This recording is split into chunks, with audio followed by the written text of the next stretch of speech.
Bien, pues saludamos la presencia y damos la bienvenida al maestro David Rivas Domínguez. David Rivas Domínguez nace en Toro, Zamora, en 1980. Es licenciado en Historia del Arte y en Historia y Ciencias de la Música por la Universidad de Salamanca. Profesor de secundaria en la especialidad de música en la Comunidad Autónoma de Castilla y León. Su catálogo supera las 400 composiciones, muchas de ellas premiadas en nuestro país. Su obra ha sido estrenada e interpretada en numerosos auditorios, tanto nacionales como internacionales, habiéndose escuchado su música en Europa, América y Asia. Algunas de sus obras han sido elegidas como piezas obligadas en certámenes de bandas tan importantes como los internacionales de Valencia, Galicia, Benavente o los nacionales y provinciales de Murcia y Castellón. En marzo de 2019 grabó 5 de sus obras sinfónicas con la Banda Municipal de Bilbao y el maestro Pascual Vilaplana. En 2001, un recopilatorio de su música para Semana Santa junto a la Unión Musical de Pozuelo bajo la dirección de Carlos Herrero Belda. En 2022, con el maestro Javier Enguídanos y la Banda Primitiva de Liria, un CD con 6 de sus últimas obras, y últimamente con las bandas de Beguellina de Órbigo y las Juventudes Musicales de León y Luis Longoria.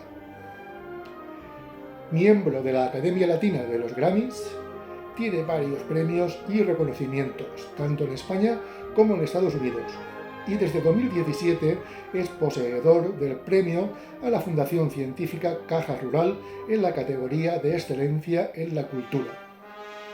En la actualidad compagina su labor como docente con la composición, la dirección y la asistencia como jurado o compositor invitado en nuestro país y más allá de nuestras fronteras.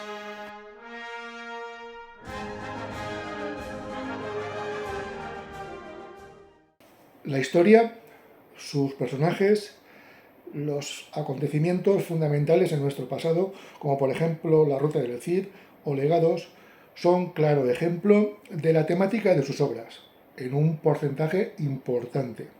Pero también la leyenda, las costumbres y el folclore. ¿No es así, maestro?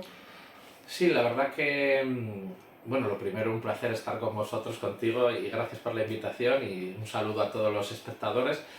Y la verdad que siempre me ha llamado mucho la atención la música que se podría decir programática, ¿no? Con un, digamos, programa extra musical y, como bien has dicho, basado en leyendas, en historia, que puede ser del pasado, más reciente, pero me llama mucho la atención siempre todo el mundo medieval, ¿no? Y de hecho muchas de mis obras van por ahí. Entonces es un tipo de música en el que me encuentro cómodo y tratar de contar historias, de escribir personajes, situaciones a través de la música me apasiona. Y le doy mucha importancia y por eso hay un porcentaje elevado de mi música para banda que es programática, ¿no? Que es descriptiva, se podría decir. ¿Cómo es un día normal en la vida de David Rivas?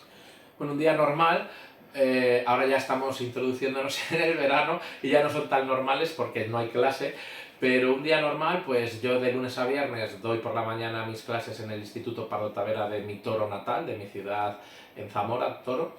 Y cuando estoy en procesos creativos, pues lo que sí que soy es muy organizado. Necesito tener muy marcados los tiempos para poder llegar a todo. Entonces, como, hago un pequeño descanso, pongo 4 cosas al día y luego me encierro en el estudio, pues si decido 3 horas, estoy creando, sacando ideas al piano, luego yendo al ordenador una vez que tengo los borradores claros, pero también lo compagino mucho con los descansos, cambiar de actividad, la familia, y soy muy rutinario, es decir, si estoy de 4 a 7 no va a ser de 4 y media a 7 y 10, va a ser de 4 a 7 y a las 7 descanso, ¿no? Entonces diría que soy muy rutinario, muy metódico, porque creo que es la manera, oyes, a mí me funciona de llegar a todo. Pero bueno, como el de cualquier otro trabajador, otra persona, ¿no? Dar sus clases, seguir luego con su otra actividad y aunque las horas son limitadas, que tenemos 24 horas al día, yo trato de sacarles el máximo de provecho, pero nunca descuido familia, nunca descuido amigos, nunca descuido otro tipo de actividad para que la cabeza también desconecte y descanse. Como profesor, como creador, como una persona que está en constante movimiento y por tanto en constante observación. ¿Cómo ve el panorama social y político de nuestro país, David Rivas, en la actualidad? Bueno, la verdad que hay que reconocer que no estamos viviendo los mejores momentos, yo me atrevería a decir, tanto políticos como sociales, ¿no? Por un lado, el tema político no hace falta más que asomarte a los telediarios para deprimirte, menos mal que tenemos la música, ¿no? Esa frase tan que cobra todavía más sentido hoy en día, tan maravillosa, de que si no fuese por la música habría más motivos para volverse loco, ¿no? La verdad que el panorama es desolador y eso evidentemente tiene su repercusión en el panorama social, no puede ir desligado un panorama del otro. Las motivaciones de los chicos ahora son muy diferentes, es la época de la inmediatez, con un clic en el móvil tienen acceso al mundo de cualquier temática. La frustración, no se educa para la frustración, yo entono el mea culpa, ¿no? Como docente. Un chaval intenta hacer algo, le sale mal y ya considera que es un fracaso y no lo sigue intentando, pasa a otra actividad. Eso es peligroso, ¿no? Porque al final no nos centramos, no valoramos la ley del esfuerzo, pensamos que la vida es ese clic, que se consigue todo con un clic y no, hay que trabajar mucho, hay que estudiar mucho, hay que ser constante y sobre todo ser ciudadanos pues con una serie de valores que creo que por desgracia no están tan asentados como en generaciones anteriores, pero también reflejo del panorama político y social, que es muy crudo. Entonces, bueno, pues yo lo que trato es que a través de la música, a lo mejor soy un utópico o un visionario frustrado, no sé, porque no se acaba de conseguir, pero es verdad que tenemos que intentar, cada uno desde nuestra parcela, pues que esos modelos que ahora tienen los chavales, por eso triunfa tanto los TikTokers, ¿no? Y los YouTubers, se quieren hacer famosos a toda costa, rápido, haciendo lo menos posible, ¿no? Es un panorama complicado que creo que necesitamos una regeneración y sobre todo desde casa, los padres hacer también su trabajo, pero los docentes también no nos tenemos que limitar a impartir una serie de conocimientos. Hay que intentar crear personas críticas o por lo menos inculcarles ese valor del esfuerzo, del trabajo, que valoren por ellos mismos y sobre todo que tengan capacidad de juicio. Si tuviera que describir musicalmente esto que me acaba de contar, ¿qué forma adoptaría?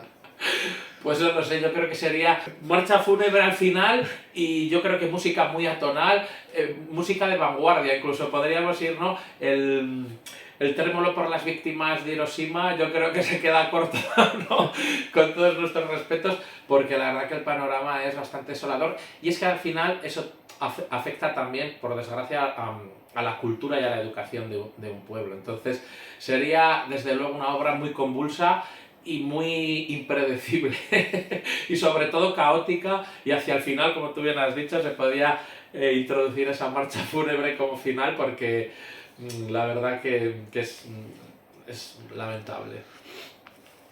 Me contaba antes que define básicamente su obra como programática y que bebe en los fondos tanto de la historia real como de la ficticia, que hace fábulas, leyendas y tal.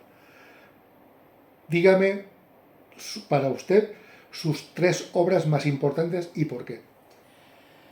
Vale, pues mira, esto lo que voy a decir ahora, que en alguna ocasión cuando me preguntan y tal, también lo he querido dejar claro, no estoy hablando de las que a lo mejor a un nivel de trabajo técnico compositivo puedas poner en el ranking del 3, ¿no? Del 1 al 3. Pero sí las que han supuesto para mí algo importante y han marcado un antes y un después. Evidentemente la primera habría que poner La Ruta del Cid porque es hasta la fecha mi obra más interpretada, pero de largo. Cuando digo de largo es que a la segunda le saca, bueno, pues muchas interpretaciones de ventaja. Entonces esta idea de Enrique Barrachina, director valenciano amigo, que es el que se le ocurrió todo, la temática, un poco las partes de la obra, pues le estoy muy agradecido, porque a lo mejor si hubiese pedido una obra sobre otro personaje histórico, pues a lo mejor no hubiera tenido o ni yo había estado en ese estado de gracia, de melodías que a la gente le han conectado rápido y que la obra hace que los músicos se lo pasen bien y que el público disfrute y al final se ha convertido en una especie de hit para banda, pues a lo mejor no hubiese llegado a eso, ¿no? Entonces estoy muy agradecido por la idea, por el tema.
Y luego a la obra en sí le estoy muy agradecido porque es sin duda la que me ha permitido llegar a muchas bandas y que mucha gente contacte conmigo y luego descubra otros repertorios, ¿no? Otras obras de mi repertorio. O sea que esa sería la primera.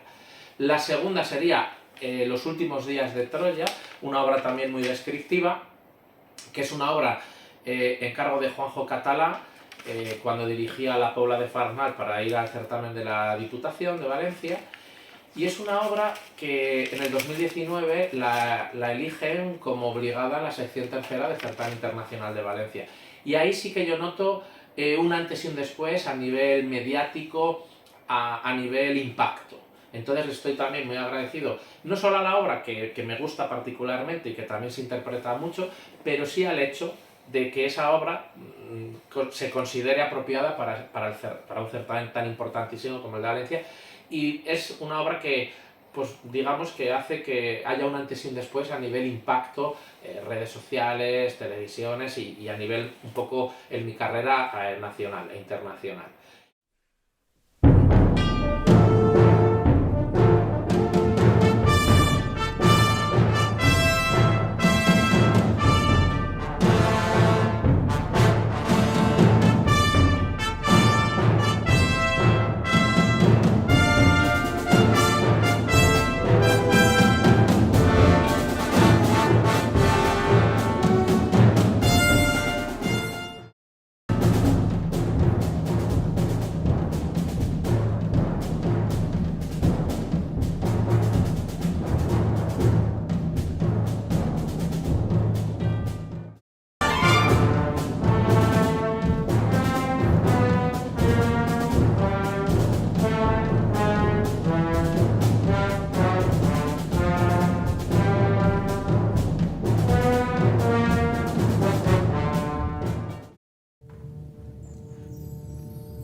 luego Perdónalos, que es una marcha fúnebre muy interpretada, en Zamora es casi ya un himno, y se interpreta en otros muchos lugares de España.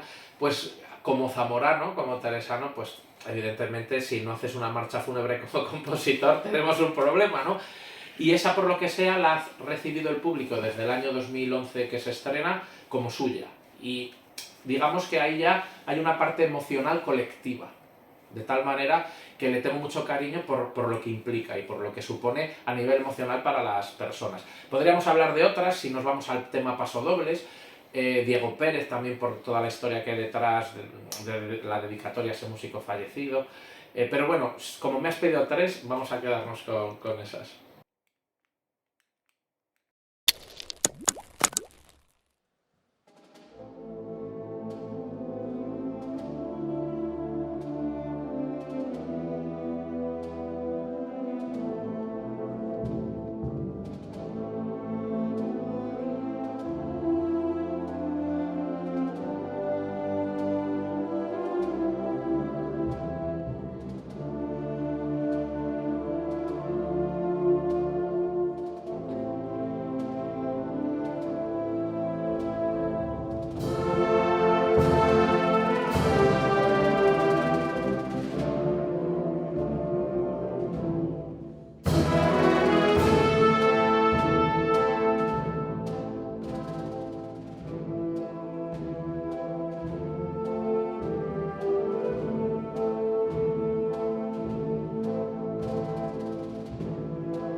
Pues seguimos y me gustaría preguntar o que nos contara qué tiene pendiente en el cajón, que está a punto de salir.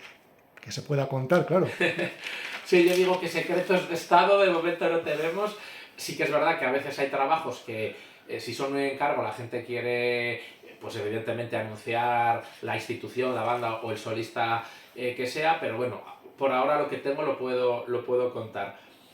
Tengo, por un lado, pues una agenda de viajes para el verano bastante completa, siempre dejando hueco a los descansos necesarios, como te decía antes. Y estoy también con procesos creativos. Estoy escribiendo una suite para violín y banda.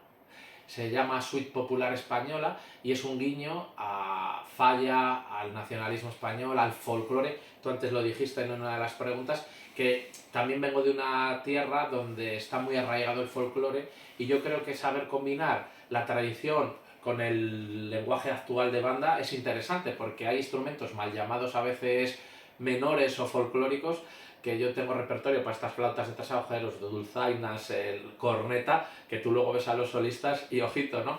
Y yo creo que es poder ponerles en un estadio pues como más virtuoso. Y eso me gusta.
Pues ahora un violín, que no estamos acostumbrados a verlo en una banda, el solista ha querido pues hacer ese guiño y creo que va a ser una obra bastante interesante, con pegada, muy popular, muy fresca, dividida en 6 movimientos.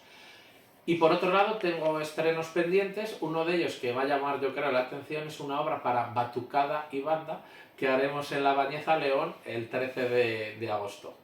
Luego estoy también ya poco a poco con el proceso de la música de las Edades del Hombre, esta exposición que se lleva celebrando muchos años en Castilla y León, organizada por la Fundación Las Edades del Hombre y la Junta de Castilla y León. Pues la verdad que tengo el honor desde hace ya 8 ediciones de ser el compositor de la música original. Así que bueno, tarea no nos falta, pero la verdad que como lo disfruto mucho, pues se me pasan las horas que no me entero.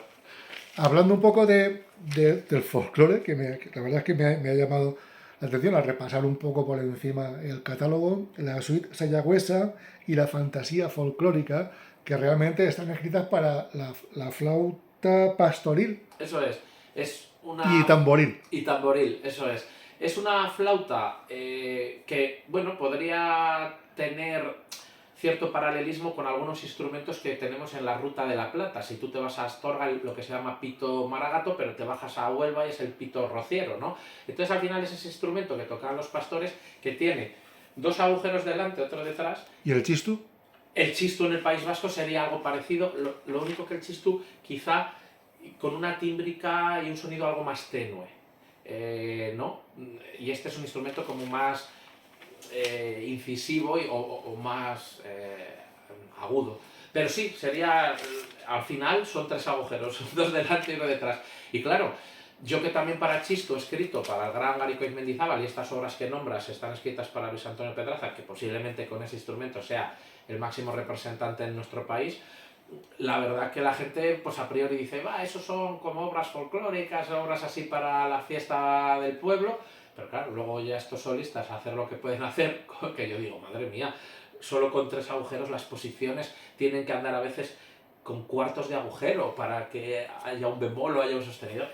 Y luego, claro, con la otra mano el tamboril y lleva el ritmo y no te pierdas. Yo lo veo, vamos, un ejercicio de virtuosismo total. Y Y creo que es interesante hacer obras de este tipo también, como te decía antes, para dulzainas, para corneta, para Dani de Baza, porque al final el abanico se va ampliando y si tú tienes un repertorio pues muy versátil y muy variado, siempre puedes encajar en repertorios que de otra manera a lo mejor no lo harías.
Sí, la verdad que son músicos que en su terreno están apostando por elevar el instrumento a otra, como bien has dicho, dimensión, ¿no? Y demostrar que con ese tipo de instrumento, que a priori están más limitados técnicamente, se pueden conseguir unos resultados extraordinarios. Dani, desde luego, un visionario, un pionero, y está llevando la corneta, bueno, pues un instrumento muy nuestro y tan limitado a nivel técnico, y lo ha llevado a Estados Unidos y lo ha llevado a China y a Japón, o sea que es una cosa tremenda, con un gusto, pero claro, hay una parte de talento y de, digamos, facilidad natural con el instrumento, pero luego tú hablas con ellos y las horas que están ensayando y tocando el instrumento al día, pues como hemos hablado antes, no nada es fruto de la casualidad, trabajo, trabajo, horas, horas, lo que no se ve de la punta del iceberg, ¿no? Y la verdad que me llamó la atención desde hace mucho su trabajo y el de estos otros músicos, Ari Coich, Luis Antonio Pedraza, que decidí pues hacer un hueco en mi repertorio para estos instrumentos y en concreto para estos solistas. Y el resultado, la verdad que no puede ser mejor, porque mejoran la obra gracias a su interpretación. ¿Hay algo previsto para así, aparte de la del violín y banda, que contaba antes? Bueno, tengo una espinita clavada y esta pregunta me gusta mucho y creo que me vas a entender y las personas que nos escuchen creo que también. A mí me gusta escribir mucha música y yo me quería en una banda, entonces el porcentaje mayor de mi repertorio es para banda. Pero cuando hablamos ya de los conciertos o de la música para solista, yo digo, si tú eres capaz de poco a poco tener como mínimo una obra para todos los instrumentos de la banda, podrás mover mucho más la música, ¿no? Porque quizá tú en tu banda tengas un trompetista que el maestro le quiere dar una oportunidad, pero también puede haber un bombardinista o una tuba que tampoco a priori se veía como el instrumento solista por excelencia, y lo mismo ocurre con estos instrumentos. Entonces yo me he ido marcando ese objetivo, algunas por encargo, otras porque he querido yo escribir, y la espinita que tengo clavada es para oboe, que me encanta, y en casi todas mis obras hay solos de oboe, pero no tengo el concierto todavía de oboe, que es un instrumento muy típico como solista. Pero sobre todo el objetivo es ese, el que haya un abanico de posibilidades y pueda una banda organizar un concierto de obras de solista, y sobre todo estos instrumentos que no es tan fácil tenerlos como solista, pues tengan también su oportunidad. Desde arriba de la plantilla orquestal de banda hasta abajo tengo prácticamente todos los instrumentos, incluido uno de percusión, ¿no? Entonces al final yo creo que es una manera de llegar a muchos más músicos y a muchas más bandas. Muy bien, pues estamos prácticamente ya terminando esta charla tan amena y tan distendida y tan productiva, por lo menos para mí. Y le voy a proponer un juego para terminar. Vamos a ello. Yo le voy a proponer una serie de palabras y me va a contestar con lo primero que le pase por la mente. Vale. ¿Jugamos? ¿Con cualquier palabra o cualquier...? Sí, las tengo aquí escritas. Es decir, palabra a la que yo contesto con otra palabra. Correcto, así. sí. Fenomenal, me encanta. Venga, pues empezamos. Vamos a jugar. Un sabor. Fresa. Un color. Azul. Un paisaje. La Vega de Toro. Un cuadro. Las Meninas de Velázquez. Un libro. Los Pilares de la Tierra. Una obra musical. La Quinta de Tchaikovsky. Una ciudad. Toro. Un deseo. Pues que la sociedad evidentemente sea más amable, se acaben los conflictos y que todo el mundo pueda tener la misma igualdad de oportunidades y no tenga que pasar pues ni por enfermedades ni por guerras. Es decir, lo que sería una sociedad idílica, ya que es un deseo, pues como es un deseo porque no quede por desearlo, ¿no? ¿Playa o montaña? Mezcla, pero quizá más playa. ¿Lechazo o cochinillo? Lechazo. Muy bien, muchas gracias. Esa última es bueno, yo tierra ahí en Castilla de los dos, ¿no? Pero yo soy más de lechazo. Por último, algo que quiera destacar, algo que cuando venía aquí a charlar con nosotros, que me pregunten esto, me he dejado algo en el tintero, es el momento de que...